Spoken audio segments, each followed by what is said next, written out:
प्रस्तुति कक्षा 9 के छात्र विक्रम के द्वारा और हमारे विद्यालय के गणिका के द्वारा बच्चे को 100 रुपए का इनाम दिया गया। तालियां बजा करके स्वागत करें बच्चे का और आभार व्यक्त करें गणिका का बच्चे के उत्साह वर्धन के लिए। बहुत ही शानदार प्रस्तुति विक्रम के द्वारा, काफी अच्छा नृत्य एक देशभक्ति गीत पर, जो कि गीत भी बहुत अच्छा। इसी के साथ नफरत बुरी है न पालो इसे, नफरत बुरी है न पालो इसे, दिलों में खालिश है निकालो इसे। ध्यान दीजिएगा, समीर रसूलपुर से, बेटा शांति से ना। नफरत बुरी है न पालो इसे, दिलों में खालिश है निकालो इसे, न मेरा न तेरा न उसका न इसका न उसका, न मेरा न तेरा न इसका न उसका, ये वतन है हम सब का संभालो इसे। इसी के साथ में अगले कार्यक्रम के लिए बुलाना चाहूंगा शाहनवाज को। कक्षा 8 के छात्र हैं जयपुर से शाहनवाज, आप मंच पर आए और अपने कार्यक्रम की प्रस्तुति दें। कक्षा 8 के छात्र शाहनवाज, आ जाओ बेटा जल्दी आओ।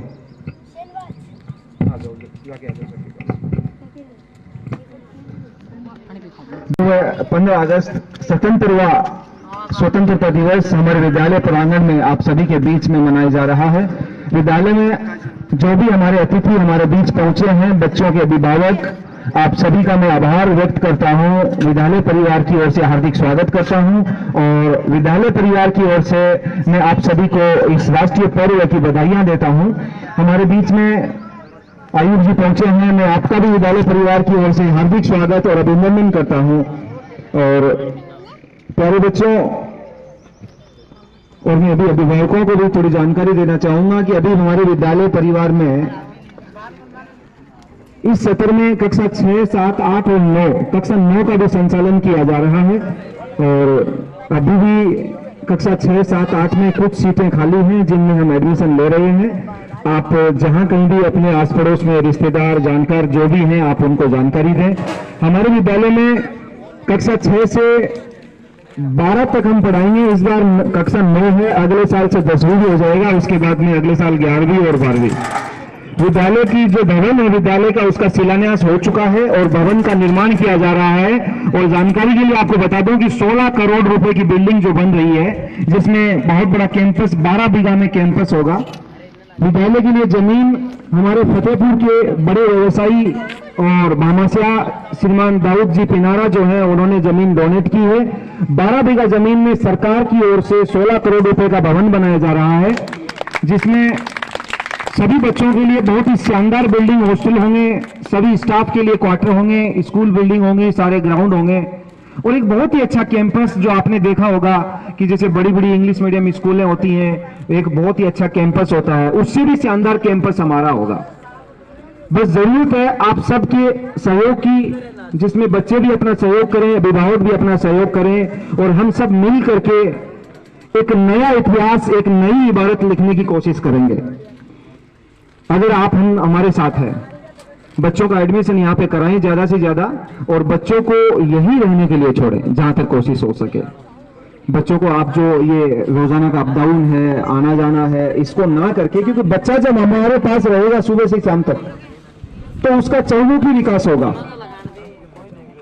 बच्चा जो है यहाँ रहेगा तो हमारा डेली का रूटीन है, सुबह बच्चे को उठना है, फिर बच्चा अपने ग्राउंड में आएगा, अपना योगा पीटी अभ्यास करेगा, उसके बाद में बच्चा अपना नहाना धोना, अपने डेली रूटीन का जो काम है बाथिंग, उसके बाद में बच्चा मेस में नाश्ता करेगा, उसके बाद में 8 बजे से 1 बजे तक की स्कूल है, उसके बाद में 2 घंटे का बच्चे का 3 बजे तक का रेस्ट है।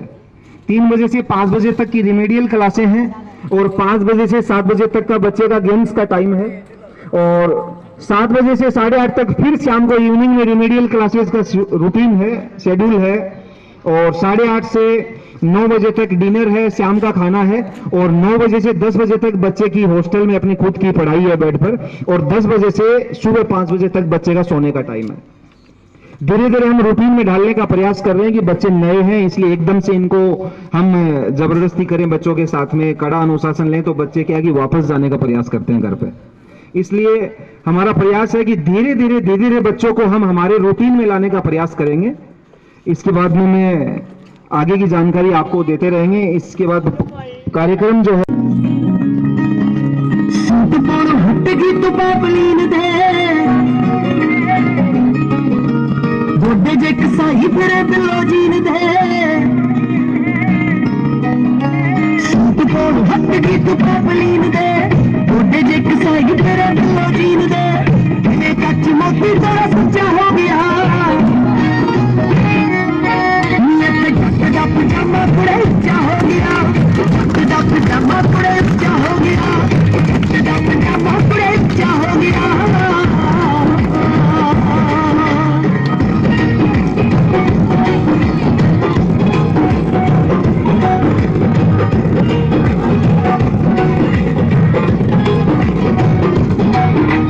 हवा दादी लगती तेनू चंडीगढ़ दी शीशे मूरे पोज च बड़ा के खड़ दी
माशाल्लाह माशाल्लाह माशाल्लाह माशाल्लाह मारा लगा दे एक तगड़ो में वैसे सेंटर नहीं बेटा अभी सेंटर नहीं रखें।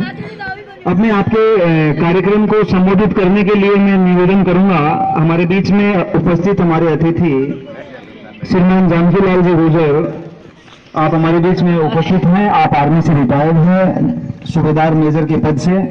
मैं विद्यालय परिवार की ओर से आपका एक बार फिर अभिनंदन और स्वागत करता हूं और आमंत्रित करता हूं हमारे बच्चों को आप अपने आशीर्वाद वचनों से संबोधित करें। श्रीमान जानकी लाल जी।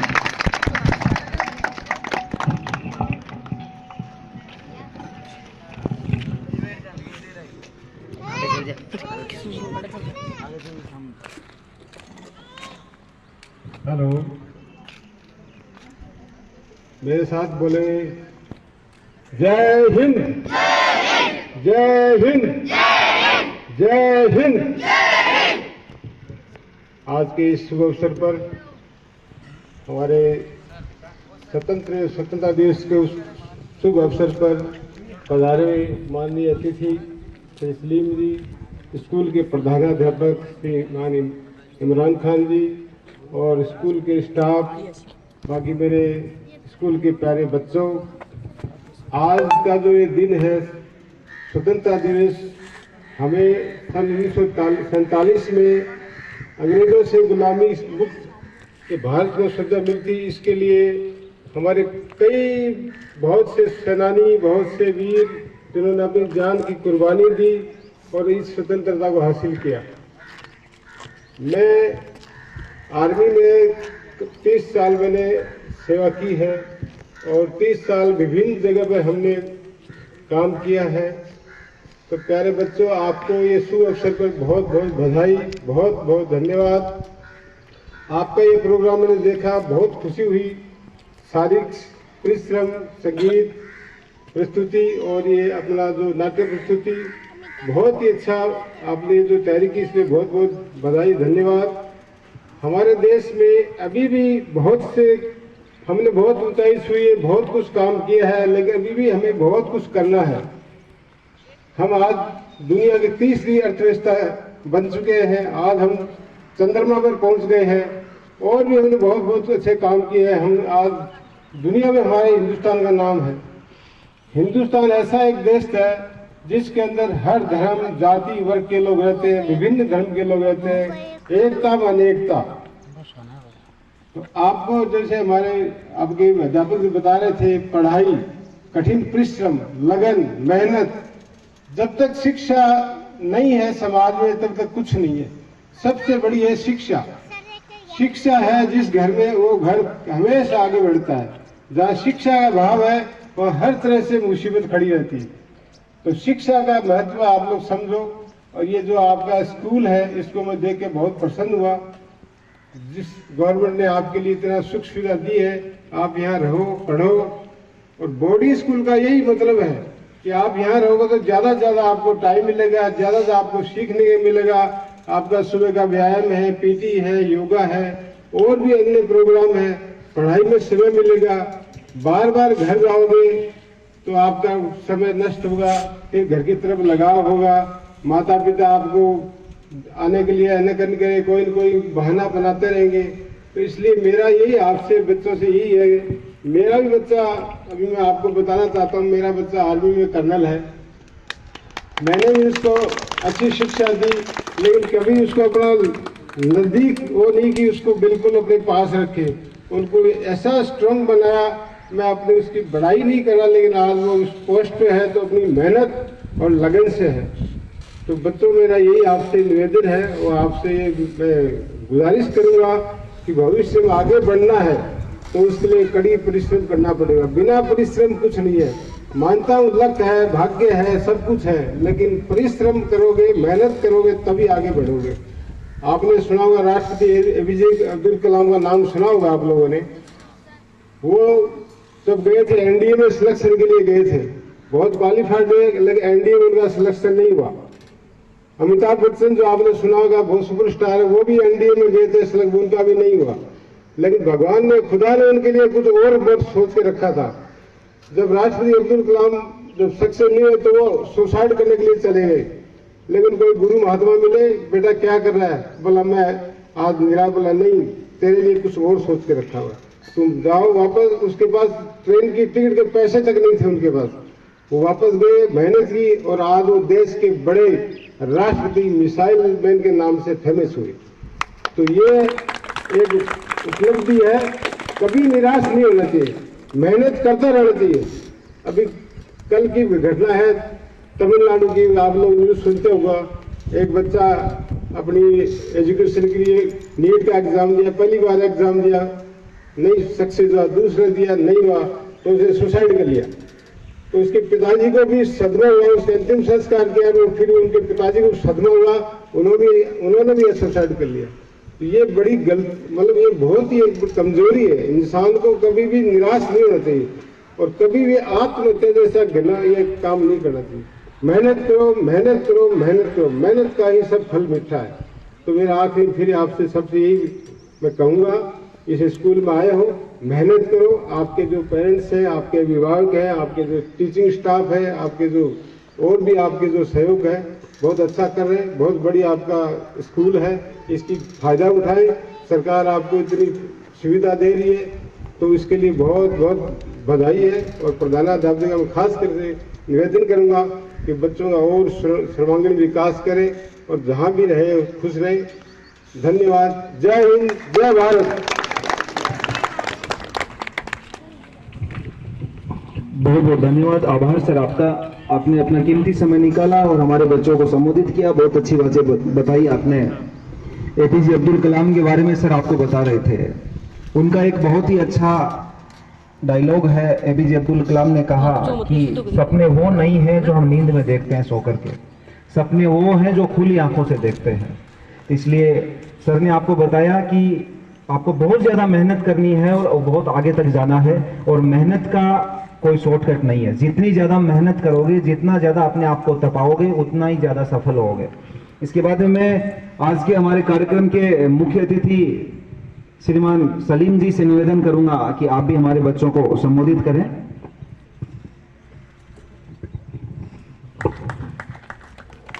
नमस्कार, आदाब, सत श्री अकाल, जय हिंद। मेरे प्यारे बच्चों, स्कूल के अध्यापकगण, आए हुए अतिथि मेहमान, सबका मैं हार्दिक स्वागत करता हूँ इस स्कूल में। मैं मेरा स्वागत की नहीं, मैं आए हुए अतिथिगण और अध्यापकगण और इन बच्चों का स्वागत करता हूँ। जो आज यहाँ इस 76वें पर्व को हम मना रहे हैं और 77वां शुरू होने जा रहा है। ये 15 अगस्त 1947 सभी को याद है, मगर जब हिंदुस्तान आजाद हुआ ये इतनी आसानी से आजाद नहीं हुआ। इसमें 7 बच्चे पटना बिहार से थे जो जिनकी उम्र 14 से लेके 17 साल की उम्र थी। तिरंगा हाथ में लेके जब पटना संसद से फहराने के लिए चले थे, लगाने के लिए, उस टाइम अंग्रेज ने कहा रुक जाओ नहीं तो गोली मार दूंगा। जिसमें पहला बच्चा था जिसकी उम्र ज्यादा नहीं 14 साल थी, नाम था देवी पद चौधरी। उसने कदम बढ़ाते रहा, पहली गोली उसको लगी, लड़खड़ाते हुए फिर आगे बढ़ा, दूसरी गोली लगी, तीसरी गोली में जैसे निढाल हुआ, जमीन पे गिरने लगा। वो तिरंगे को दूसरा एक नौजवान राम गोविंद सिंह तिरंगों को संभाल लिया और जमीन पे गिरने नहीं दिया। उसके बाद उनको भी 3 से 4 गोलियां लगी। ये कक्षा 8 का विद्यार्थी था। तीसरी गोली जब लगी तो राम गोविंद सिंह लड़खड़ा गए और जमीन पे गिरते हुए तिरंगे को हाथ में रखा, मगर तीसरे बंदे ने रामानंद सिन्हा जिनकी उम्र 15 साल थी, उसने उस तिरंगे को संभाल लिया। तिरंगे को अपमान नहीं होने दिया, तिरंगे को नीचे नहीं गिरने दिया। जब रामानंद सिन्हा को पैर में गोली लगी तो लड़खड़ाते हुए आगे बढ़ा, दूसरी अंग्रेज ने सीने पे गोली मारी और जब गिरते हुए तिरंगे को हाथ में रखा। और चौथा वो नौजवान राजेंद्र सिंह जिसने उस तिरंगे को हाथ में समाया। ये कक्षा 9 का विद्यार्थी था। अब कक्षा 9 का जो विद्यार्थी होगा वो ज्यादा उम्र नहीं हो सकती, मेरे हिसाब से 15 से 17 साल की उम्र रही होगी। ये नौजवान बहादुर सिपाही जो देश के लिए कुर्बानी लड़ी। किसी बुजुर्ग ने कहा तुम उम्र में छोटे हो, उन्होंने जवाब दिया हम उम्र में छोटे जरूर है, मगर आजादी की लड़ाई लड़ने के लिए छोटे और बड़े सभी बराबर हैं। इस देश की मिट्टी के लिए उन्होंने लड़ा। उसके बाद में राजेंद्र सिंह ने कमान संभाली और राजेंद्र सिंह को भी जब 3 गोलियां लगी वो भी लड़खड़ाते हुए जमीन पे गिर गए। उनके बाद जगपति सिंह ने तिरंगे को हाथ में समाया और संसद भवन की तरफ दौड़ते हुए चला गया, मगर चलते चलते उनको भी 3 गोलियां लग गई और वो भी जमीन पे गिर गए। छठा विद्यार्थी सतीश झा था, वो हाई स्कूल का विद्यार्थी था, कक्षा 10 के अंदर पढ़ रहा था। वो भी संसद भवन से उसी दूरी पर उसको भी 3 गोलियां लगी। 3 गोलियां खाते हुए भी वो आगे बढ़ता रहा, मगर आखिर गोली उसके दिमाग पे अंग्रेज ने गोली मारी, सर के टुकड़े हो गए और हाथ में से तिरंगा बचते गिरते गिरते बच गया। 7वां विद्यार्थी उमाकांत सिंह जो था, ये इंटर हाई स्कूल का विद्यार्थी था जिसकी उम्र शायद 18 से 19 साल के बीच में रही। उसने हिम्मत की और पटना बिहार के संसद भवन पे तिरंगा लहरा दिया। मैं नमन करता हूं उन नौजवान बच्चों को जो देश की आजादी के लिए 14 से 17 साल की उम्र के अंदर आजादी की लड़ाई लड़ी और अपने आप में शहीद कहलाए। उनकी माएं विलखती रह गई, उनकी सौधाएं वीरांगनाएं विधवाएं हो गई। और ये बात बच्चा आपको इसलिए बताएं कि आगे चल के आपको इस देश के लिए कुछ करना है, पढ़ लिख करके अच्छा विद्वान बनना है, देश की सेवा करना है। आप में से ही कोई देश का प्रधानमंत्री भी बन सकता है, कोई एसपी और डीएसपी, कोई कलेक्टर, कोई वार्ड पार्षद, कोई चेयरमैन। मगर ये सब करने के लिए आपको पढ़ाई करनी होगी, शिक्षा का ज्ञान होना जरूरी है। हिंदुस्तान के अंदर जब एक जज हुआ करते थे आगा हैदर, अंग्रेजी हुकूमत थी, उन्होंने चंद्रशेखर आजाद के लिए कहा इनको फांसी की सजा सुना दो, मगर आगा हैदर साहब ने अपना रिजाइन दे दिया, इस्तीफा दे दिया, मगर फांसी की सजा का हुक्म नहीं दिया। ऐसे भी हिंदुस्तान के उस टाइम आजाद सिपाही जो थे छुप करके देश की सेवा करते थे, अंग्रेजों के डर से, अंग्रेजों की नौकरी करते हुए भी उन्होंने इस्तीफा देना मंजूर किया, मगर फांसी की सजा अपनी जुबान से नहीं सुनाई, अपने कलम से नहीं लिखी। मैं उन जज लोगों से भी जो वकालत के अंदर इतने माहिर थे, जो देश के लिए अपनी नौकरी तो छोड़ दी मगर अपना स्वाभिमान नहीं छोड़ा। जब चंद्रशेखर आजाद साहब की उम्र 8 साल थी, एक मर्तबा माँ ने कहा, बेटा तेरी उम्र छोटी है, तू आजादी की लड़ाई में लड़ रहा है। कहा माँ चाहे तू घर में रख या मत रख, मैं आजादी की लड़ाई लड़ूंगा। माँ ने धुतकारा, पिटाई की और घर से निकाल दिया। रात का टाइम था, सर्दी का मौसम था, 8 साल की उम्र थी, ज्यादा बड़े नहीं थे। अंग्रेजी हुकूमत की गाड़ियां वहां से निकली, पूछा कौन है तू? कहा मेरा नाम आजाद। कहा बाप का क्या नाम है? कहा आकाश। कहा तेरी माँ का क्या नाम है? कहा धरती है। अंग्रेजी हुकूमत ने उनको उठा के जेल में डाल दिया। 8 साल की उम्र में आप जेल चले गए। तो साथियों, मुझे यही कहना है कि आपको पढ़ लिख करके अच्छे संस्कारी बनना है और अपने माता पिता का नाम रोशन करना है, अपने देश का नाम रोशन करना है। आज मैं मुख्य अतिथि के तौर पे मैं नहीं आया हूँ, मैं तो किसी और को बुलाने वाला था। आज मेरे जो गुरुजी थे आसाराम के शास्त्री, मैं उनसे बहुत आगाह भी किया कि वो अगर आ जाते तो मैं उनका चरण छू करके उनसे आशीर्वाद लेता। आज मैं जिस पद पे हूँ, नेशनल कांग्रेस वर्कर कमेटी का आईटी सेल के अंदर सीकर जिला अध्यक्ष भी हूँ और इंडियन क्राइम न्यूज चैनल का मैं एक पत्रकार एंकर भी हूँ। यह सब गुरुजनों की शिक्षा का दर्जा है, जिसकी वजह से मुझे इस काम करने के लिए, देश सेवा के अंदर मैं जो काम कर रहा हूँ वो मुझे मिला। ये उन लोगों का बहुत बहुत शुक्रगुजार हूँ जिन्होंने मुझे पढ़ाने के लिए, मेरे माता पिता ने मुझे स्कूल में एडमिशन करवाया, और उन गुरुजनों का भी जिन्होंने मुझे अच्छी शिक्षा दी, अच्छे संस्कार दिए। और अब मैं हमारे फतेहपुर के विधायक साहब तो यहाँ नहीं है, मगर मेरी जहाँ तक आवाज पहुँच जाए तो मैं उनसे गुजारिश करता हूँ, इस स्कूल के विद्यालय के लिए, यहाँ बच्चों के लिए एक स्काउट मास्टर होना जरूरी है और एक पीटीआई भी होना जरूरी है, जो बच्चों के आगे भविष्य में एनसीसी में जाने के लिए पीटीआई रहेगा तो एनसीसी में जाने के लिए विद्यार्थियों को काम आएगा, और स्काउट रहेगा तो भी विद्यार्थियों को आगे चल करके देश सेवा के लिए योगदान मिलेगा। इतना कहते हुए मैं मेरा भाषण खत्म करता हूँ। जय हिंद, जय भारत।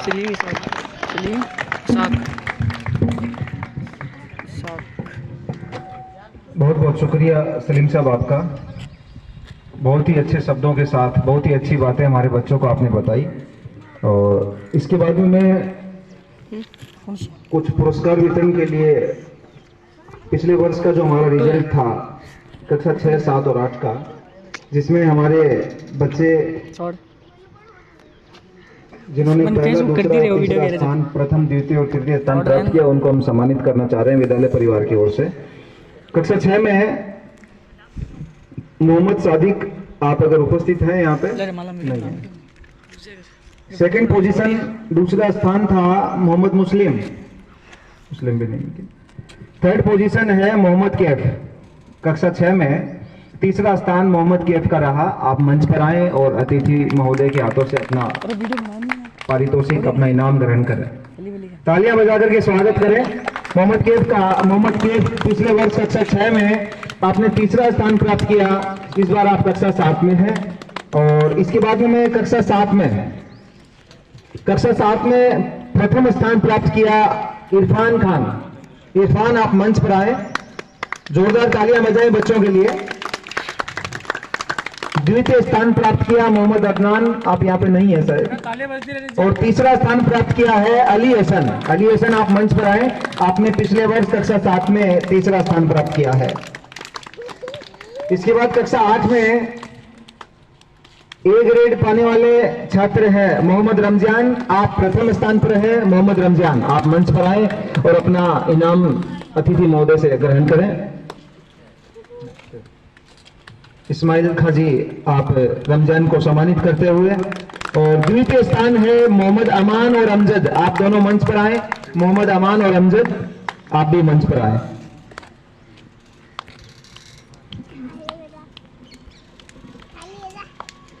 और ये जो विद्यालय परिवार है, पूरे विद्यालय परिवार की ओर से मैं एक बार फिर से सारे अतिथियों का आभार व्यक्त करता हूं, स्वागत करता हूं। और इसके साथ ही हम लोग सभी शुक्रगुजार हैं राजस्थान सरकार के कि जिन्होंने अल्पसंख्यक समुदायों के लिए इस जरूरत को महसूस किया, इस आवासीय विद्यालय की योजना लेकर आए। तो मैं वर्तमान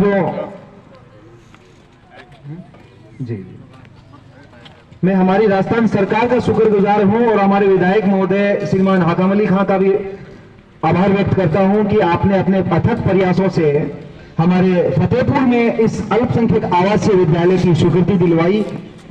इसके बाद में मैं निवेदन करूंगा अब्दुल रहमान जी से, आप भी बच्चों को संबोधित करेंगे।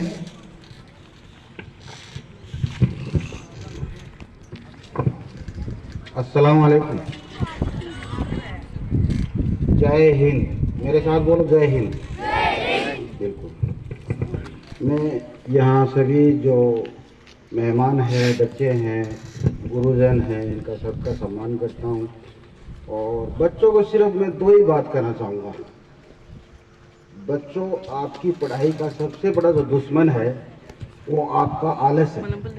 सभी का आलस को छोड़ दोगे, मेहनत करोगे, आप कामयाब हो जाओगे। बस ये दो ही बात आपके ध्यान में रहना है।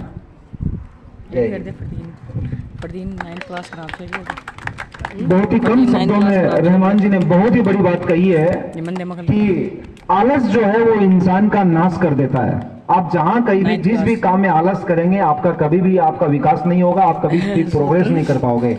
इसलिए आलस्य को छोड़ करके आपको एक मेहनती इंसान बनना है, एक मेहनती विद्यार्थी बनना है। अगर आप मेहनत करेंगे लगातार तो आप सफलता की ऊंचाइयों को छुओगे। इसके बाद में मैं अब कार्यक्रम समाप्ति की ओर है, मैं विद्यालय परिवार के प्रधानाध्यापक श्रीमान इमरान जी से निवेदन करूंगा कि आप बच्चों को संबोधित करें और सभी अतिथियों का आभार व्यक्त करें। जय हिंद। शहीदों की मजारों पर लगेंगे हर बरस मेले, वतन पर मर मिटने वालों का यही बाकी निशा होगा। हमारे मेहमान खसूसी जनाब सलीम इसाक काजी साहब, अब्दुल रहमान साहब, जानकीलाल जी और इस्माइल जी और मेरे शिक्षक साथियों, दिगर जगह से पधारे हुए सभी अभिभावक और प्यारे बच्चों, आज़ादी की जो नेमत है ये हमें मैसर तो हुई है, लेकिन ये इतनी आसानी से नहीं मैसर हुई। ये हमें कोई तोहफे में नहीं मिली है। इसके लिए हमारे देश के कई शहीदों ने अपने बलिदान दिया, कई माओं का बेटा, कई बीवियों ने अपना शौहर और कई बहनों ने अपने भाई को खोया है, तब जाकर ये आज़ादी की नेमत जो है, आज जो हम यौम आज़ादी का ये पावन पर्व, ये मुकद्दस आयोजन कर रहे हैं आज, तो इस दिन के लिए हमने कई कुर्बानियां दी है, तब जाकर आज जो है हम ये दिन मना पा रहे हैं। हमारे बीच में जितने भी कारकुन, जितने भी नुमाइंदे, ये अपने जो सलीम साहब है, एक छोटी सी रिक्वेस्ट पर मैंने कहा था कि हमारे विद्यालय में आपको हम जो है मेहमान ख़ास मुकर्रर करना चाहते हैं, और उन्होंने मेरे एक कहने पर ही अपने कीमती टाइम निकाल कर हमें जो वक्त दिया है उसके लिए मैं इनका तहे दिल से शुक्रगुजार हूँ। और जितने भी लोग जो है यहाँ पर तशरीफ़ फरमा हैं, मैं उनका भी हार्दिक अभिनंदन और शुक्रिया अदा करता हूँ। और इस दिन के आप सबको शुभकामनाएं देता हूँ। जो स्वतंत्रता दिवस अपन जो मना रहे हैं इस विद्यालय के प्रांगण में, उसके लिए मैं सभी का आभार व्यक्त करता हूँ। जलाओ आतिशो बर को वो शहाब पैदा कर, अजल भी कांप उठे वो शहाब पैदा कर, तू किसी की आमद का इंतजार न करे दोस्त, हो सके तो खुद ही इनकलाब पैदा कर। तू अपनी जमी अपना आसमान पैदा कर, इस दुनिया में रहकर एक पहचान पैदा कर। अरे मांग लेने से कहाँ मिलती है सौगातें, तू छीन लेने का नया इतिहास पैदा कर। ये जो आज़ादी जो हमें मिली है आज, ये हमने छीन कर ली है, न कि अंग्रेजों ने हमें तोहफे में दी है। हमारे देश की खुशहाली, हमारे देश में अमन चैन, भाईचारा, ये सब कायम रहे। इसी के साथ जो है मैं अपने शब्दों को विराम दूंगा। और हमारी जो विद्यालय की टीम है, जिन शिक्षक साथियों ने आप लोगों के साथ में कड़ी मेहनत की और आप लोगों ने इतने कम समय के अंदर, अल्प समय के अंदर जो है वो इतनी तैयारी की है और इतनी अच्छी अच्छी प्रस्तुतियाँ दी है और अनुशासन का मुजाहिरा किया है, मैं उन सभी शिक्षक साथियों का मेरे हार्दिक आभार और बधाई देता हूं इस दिन की। और इसी के साथ मैं अपने शब्दों को विराम देता हूं। जय हिंद, जय भारत। Thank you sir. बच्चों को